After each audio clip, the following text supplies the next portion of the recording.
स्वागत है आपका आपके अपने यूट्यूब चैनल भाषा की बात में। वितान पुस्तक कक्षा 12वीं के लिए जो साइंड है उसका पार्ट 3 जैसा कि स्क्रीन पर दिखाई दे रहा है, ओम थानवी द्वारा रचित ये उनका यात्रा वृतांत है अतीत में दबे पाँव, जिसमें हम बात करेंगे मोहनजोदाड़ो हड़प्पा सभ्यता के बारे में, सिविलाइजेशन के बारे में कि वो क्या है। मे बी आप लोगों ने सुन रखा है, पढ़ रखा है, एसएसटी वगैरह में इसके पार्ट पार्टिकल जो है उसमें भी आपको इसको देखने को मिलता है, सुनने को मिलता है एवं पढ़ते भी रहे होंगे ह्यूमैनिटीज़ वाले बच्चे। तो ये जो पाठ है ओम थानवी द्वारा, ये पाठ अतीत के पार और वर्तमान को जोड़ते हुए लेखक के अपने मनोभाव हैं, अपनी कल्पना है। अतीत को वो दर्शाते हैं मोहनजोदाड़ो हड़प्पा के संदर्भ में, और उसका जो ग्रिड प्लान है वो इस्लामाबाद शहर और अपने भारत चंडीगढ़ से जोड़ करके उसको समझाने का प्रयास कर रहे हैं। और इस पाठ में सिंधु घाटी की सभ्यता का केंद्र मोहनजोदाड़ो रहा है, इस विषय में वर्णन किया गया है। और खुदाई में प्राप्त मोहरें, इमारतें, खिलौने और बर्तन जो हैं वो इस सभ्यता के बारे में इनसे पता चलता है कि वो क्या है और यह शहर किस प्रकार पूर्णतः योजना के अनुसार बसाया गया। मतलब क्या है, प्री प्लान, जैसे कि हमारे भारत का चंडीगढ़ शहर जो बसा हुआ है वो प्री प्लान शहर है। सेक्टर वाइज मार्क्ड कॉलोनियाँ हैं, सारी सड़कें मेन मार्केट को जोड़ती हैं, कहीं कंजस्टेशन नहीं है, कहीं कंजर्वेटिव नहीं है, कहीं कुछ भी इस तरह से नहीं लगता है कि कहीं आप फंस जाएंगे। मतलब चौड़ी चौड़ी रोडें, जिन्होंने चंडीगढ़ शहर देखा है वो इस चीज़ को समझते और जानते भी होंगे, जो रह रहे हैं वो तो एक अलग ही बात है।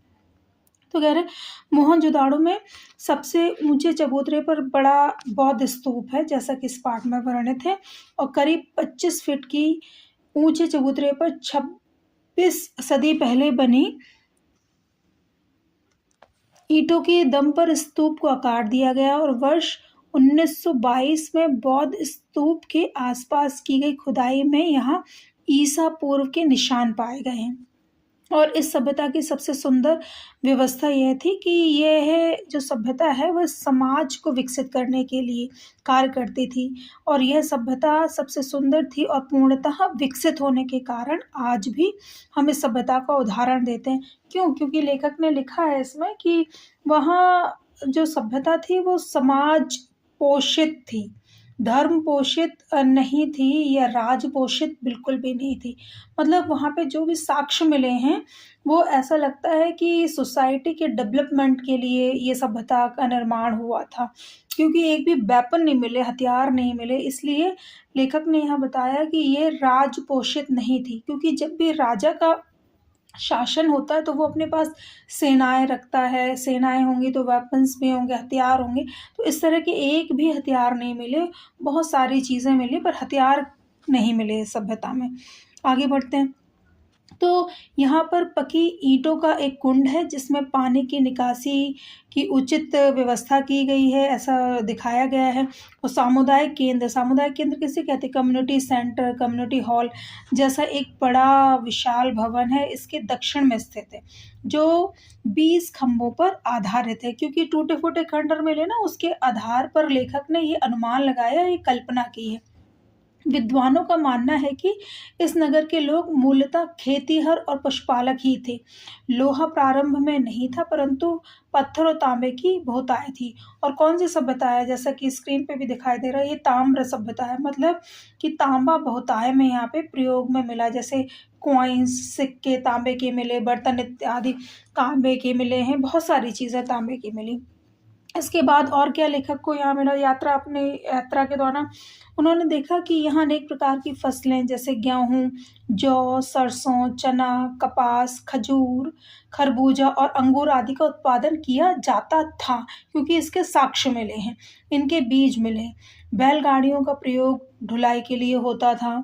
पानी की निकासी की उचित व्यवस्था होने के कारण किसी भी रूप में यहाँ बीमारी का प्रकोप अधिक नहीं हो सकता था। मतलब प्लान्ड शहर था, और जिसको कहते हैं कि ऐसा शहर जो कि एक आइकन है, एक आइडल सिटी, इस तरह का शहर बसाया गया था ये, क्योंकि नालियाँ उचित रूप से ढकी हुई थी। तो मोहनजोदाड़ो में एक अजायब घर भी है, अजायब घर किसे कहते हैं? म्यूजियम। एक म्यूजियम भी है, यहाँ पर सोने के गहने भी थे जो चोरी हो गए। और अजायब घर में प्रदर्शित चीज़ों में औजार तो हैं पर हथियार कोई नहीं। औजार किसे कहते हैं? जैसे कोई खुदाई करनी है, कटाई करनी, उनको औजार कहते हैं। हथियार, हथियार जैसे भाला, तलवार, इनको हथियार की श्रेणी में रखा जाता है। तो सुइयाँ, हाथी दाँत और तांबे की सुई, नर्तकी तथा दुशाला ओढ़े दाढ़ी वाले नरेश की मूर्ति भी मिली है। लेखक ने सभ्यता के इतिहास को इतने सुंदर रूप में वर्णित किया है जैसे मोहनजोदाड़ो सभ्यता उसकी जानी पहचानी सी हो। जब आप इस पाठ को पढ़ रहे हैं बेटा, मैं हमेशा ये कहती हूँ शॉर्ट वीडियोस ज़रूर देखें, और लेकिन अपने पाठ को ज़रूर पढ़ें। पाठ पढ़ने से आपका सारा चीज़ एकदम क्लियर हो जाती है। हम चलते हैं इसकी प्रश्नोत्तरी की तरफ। जो मुख्य मुख्य प्रश्नोत्तरी है उसको ज़रूर हम करेंगे।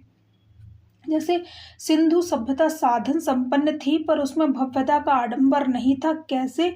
इसको मोल्ड करके भी प्रश्न किया जा सकता है। जैसे लिखे हुए हैं, कला की दृष्टि से हड़प्पा सभ्यता समृद्ध थी, पाठ के आधार पर सोदाहरण स्पष्ट कीजिए। या फिर अतीत में दबे पांव के लेखक ने मोहनजोदड़ो सभ्यता को किस आधार पर लो प्रोफाइल सभ्यता कहा? इस तरह से भी प्रश्न पूछे जा सकते हैं। देखिए, ओम थानवी ने अपनी यात्रा के समय जब सिंधु घाटी की सभ्यता से जुड़े दो महानगरों मोहनजोदड़ो और हड़प्पा के घरों, गलियों, सड़कों और खुदाई में वास्तुशिल्प से जुड़े सामान को देखा तो यह निष्कर्ष निकाला कि अगर सिंधु घाटी की सभ्यता के साथ विश्व की अन्य सभ्यताओं की तुलना की जाए तो सिंधु घाटी की सभ्यता साधन संपन्न थी, उसमें कृत्रिमता, कृत्रिमता मतलब आर्टिफिशियलिटी कुछ नहीं थी, एवं आडंबर, आडंबर कहते हैं दिखावा, दिखावा नहीं था।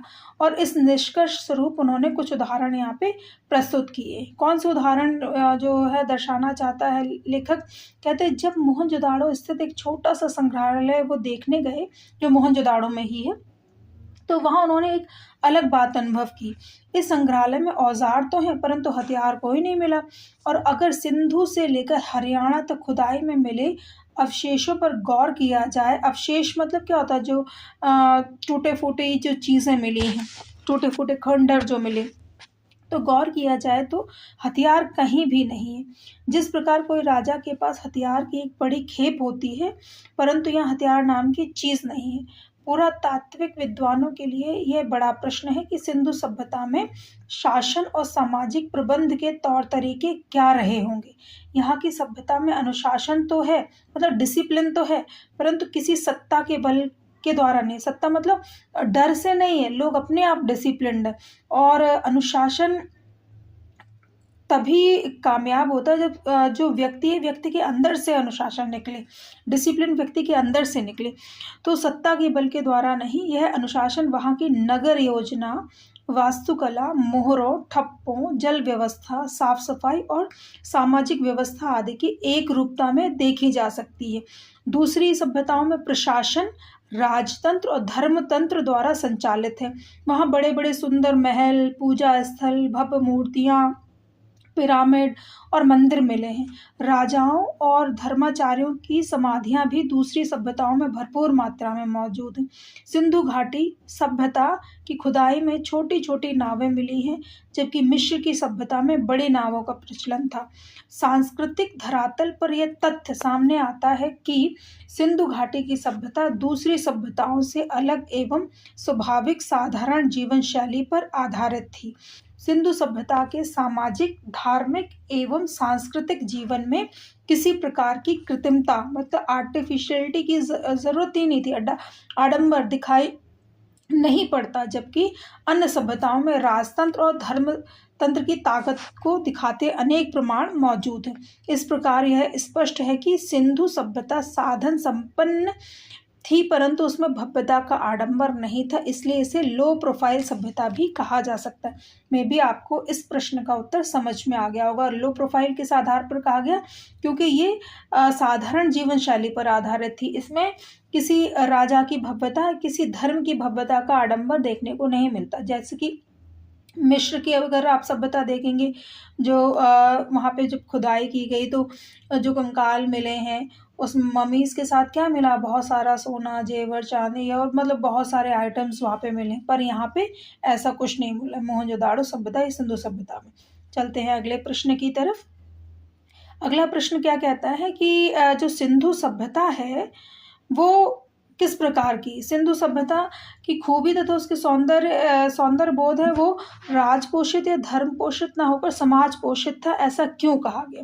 क्यों कहा गया? जैसे कि हमने अभी पहला प्रश्न किया है, कह रहे यहाँ पे एक भी चीज़ें इस प्रकार की नहीं मिली जिससे ये पता चल सके कि यहाँ किसी राजा का शासन कड़ाई के साथ था या डिसिप्लिन किसी डर के आधार पर था। कह रहे ऐसा नहीं मिला, या किसी धर्म के आधार पर, कह रहे ऐसा भी नहीं मिला।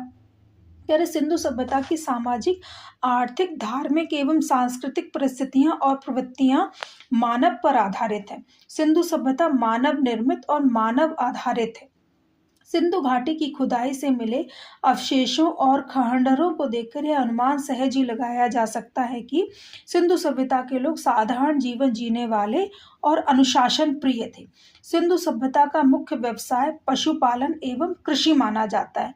वे पशुओं के साथ सहज जीवन जीते थे। सहज मतलब सिंपल लाइफ को जीते थे। खुदाई से मिट्टी की एक बैलगाड़ी मिली है।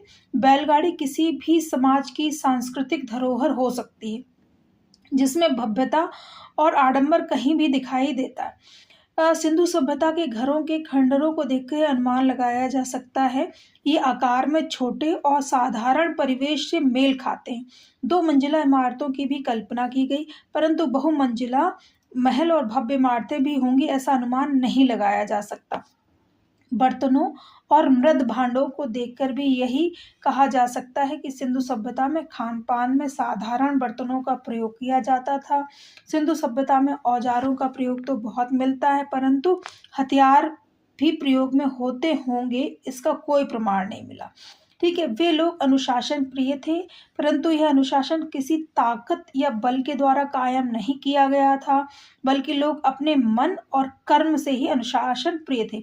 तो बेटा किसी भी सभ्यता या किसी भी देश की तरक्की वहाँ के जो बासिंदे हैं, वहाँ के जो नागरिक हैं, उनके सेल्फ डिसिप्लिन और स्वयं के अनुशासन और मन और कर्म से अनुशासन जब होता है तो अपने आप डिसिप्लिन्ड हो जाते हैं लोग। तो बड़े मंदिरों और देवी देवताओं की बड़ी मूर्तियों के अवशेष भी नदारत है, मतलब है ही नहीं, वहाँ पे मिले ही नहीं। कह रहे अगर सिंधु सभ्यता से जुड़े लोग धर्मपरायण होते तो इस खुदाई में किसी बड़े मंदिर और मूर्तियों के अवशेष अवश्य मिलते। मोहनजोदड़ो की खुदाई में एक दाढ़ी वाले नरेश की छोटी मूर्ति मिली है, परंतु यह मूर्ति किसी राजतंत्र या धर्मतंत्र की प्रमाण नहीं कही जा सकती। विश्व की अन्य सभ्यताओं के साथ तुलनात्मक अध्ययन से भी यह अनुमान लगाया जा सकता है कि सिंधु सभ्यता की खूबी उसका सौंदर्य बोध है जो समाज पोषित है, राजपोषित अथवा धर्म पोषित नहीं। तो यहाँ पे बार बार लेखक एक ही बात कहने का प्रयास कर रहा है कि धर्म पोषित या राज पोषित नहीं है, समाज पोषित है। अब एक प्रश्न और है कि पुरातत्व के किन चिन्हों के आधार पर आप यह कह सकते हैं कि सिंधु सभ्यता ताकत से शासित होने की अपेक्षा समझ से अनुशासित थी? अभी हमने इसका उत्तर किया है, तो उसी से सिमिलैरिटी रखते हुए आप यहाँ पे इस को भी देख सकते हैं, इस उत्तर को भी ले सकते हैं। जैसे वहाँ की जो अनुशासन प्रियता थी लोगों के कर्म के अनुसार थी, मानवीय गुणों के आधार पर थी, और बर्तनों में सोने की सुइयां, मृद भांडे, छोटी नावों, बैलगाड़ी, छोटे छोटे घर, तंग सीढ़ियां, नगर योजना, जल व्यवस्था आदि मानवीय जीवन की मूलभूत आवश्यकताएं हैं। और औजार मनुष्य के व्यवसाय से जुड़े हैं। कृषि एवं पशुपालन सिंधु सभ्यता के 2 प्रमुख व्यवसाय थे। संग्रहालय में रखी चीज़ों को अगर गौर से देखें तो वहाँ औजार जैसी चीज़ें तो बहुत रखी हैं, परंतु हथियार कोई नहीं है। तो इसी से अंदाजा लगाया गया कि ये ताकत से शासित नहीं थी बल्कि समझ से अनुशासित थी, इसलिए इसके पुख्ता प्रमाण मिले हैं इन चीज़ों के। कह रहे पुख्ता प्रमाण किसके नहीं मिले? अगर ये राज शासन व्यवस्था होती तो वहाँ पे कोई हथियार ज़रूर होता, लेकिन वहाँ पे हथियार नहीं मिला। वहाँ पे क्या मिला है? वहाँ पे मिले हैं औजार, जैसे कुल्हाड़ी, हथौड़ा, ये औजार होते हैं, जैसे फावड़े और कटाई करने के लिए हंसिए, इस तरह की चीज़ें जो होती हैं। ठीक है, आगे बढ़ते हैं और एक और प्रश्न ले लेते हैं। क्या कहता है और प्रश्न? कह रहे टूटे फूटे खंडहर सभ्यता और संस्कृति के इतिहास के साथ साथ धड़कती जिंदगियों के अनछुए समयों का भी दस्तावेज होते हैं। इस कथन का भाव स्पष्ट कीजिए। बेटा जितने भी अभी क्वेश्चन हमने किए हैं ना, वो सिमिलरिटी के साथ इस प्रश्न में भी आप लिख सकते हैं और यहाँ स्क्रीन पर दिखाई दे रहा है, इससे पढ़ भी सकते हैं। जैसे इसमें स्नानागार के विषय में दिया हुआ है, टूटे फूटे घर, चौड़ी और कम चौड़ी सड़कें, गलियाँ, बैलगाड़ियाँ, सीने की सुइयाँ, छोटी छोटी नावें किसी भी सभ्यता एवं संस्कृति का इतिहास कही जा सकती है। इन टूटे फूटे घरों के खंडर उस सभ्यता की ऐतिहासिक कहानी बयां करते हैं। मिट्टी के बर्तन, मूर्तियाँ, ये सारी चीज़ों को आप इसमें से लिख सकते हैं। बहुत ही प्यारी तरीके से ये पाठ लेखक ने लिखा है। ऐसे लगता है कि लेखक पूरी तरह से तल्लीन हो गया। एक और प्रश्न है, मोहनजोदड़ो की नगर योजना का वर्णन कीजिए। नगर योजना का वर्णन हम ऑलरेडी कर चुके हैं। तीनों प्रश्नों का तीन जो प्रश्न दिए हुए हैं, एक ही आंसर इसका है। क्या है, यहाँ की अवशेषों से यह तथ्य स्पष्ट हो जाता है कि सिंधु सभ्यता एक नगर संस्कृति थी, जिस योजना के अनुसार मोहनजोदड़ो नगर बसा हुआ था, और यह योजना अपने आप में एक अनूठी योजना थी। और यहाँ की सभी सड़कें सीधी हैं। यहाँ फिर आड़ी इस नगर में प्रशासनिक इमारतें, सभा भवन, ज्ञानशाला और कोठार। कोठार किस लिए प्रयोग किया जाता है? जैसे किसी का भंडारण करने के लिए, स्टोरेज करनी है, तो उसके लिए कोठार शब्द का प्रयोग किया जाता है। यह सड़क के दोनों ओर घर हैं, लेकिन सड़क की ओर किसी भी घर का दरवाजा नहीं खुलता। सभी घर सड़क की ओर पीठ करके बनाए गए हैं। जिन लोगों ने चंडीगढ़ शहर देखा है, तो वो ऐसे ही बना हुआ है, और यही शैली आधुनिक काल में चंडीगढ़ शहर को बसाने में इस्तेमाल की गई है। आपको किसी के घर जाने के लिए मुख्य सड़क से पहले सेक्टर के भीतर दाखिल होना पड़ेगा, फिर गली में और फिर घर में प्रवेश किया जा सकता है। घर छोटे भी और बड़े भी हैं, लेकिन सभी घर कतार में खड़े। अधिकतर घरों का आकार 30 गुणा 30 फुट का है। कुछ घर इससे बड़े भी हो सकते हैं। ये सभी घर नियोजित एवं व्यवस्थित थे। नगर में एक बड़ा घर भी है। शायद यह घर मुखिया का घर रहा होगा। इस घर में 2 आंगन और लगभग 20 कमरे रहे होंगे। इस नगर में उपासना केंद्र भी है और रंगरेज का कारखाना। रंगरेज किसे कहते हैं? जो कलरिंग करते हैं ना कपड़ों के ऊपर। आपने देखा होगा, आपकी जो भी मदर लेडीज अपने दुपट्टों को, चुन्नियों को रंगने के लिए देती हैं, तो उसको रंगरेज का कारखाना, कपड़ों पर रंगाई जहाँ पे होती।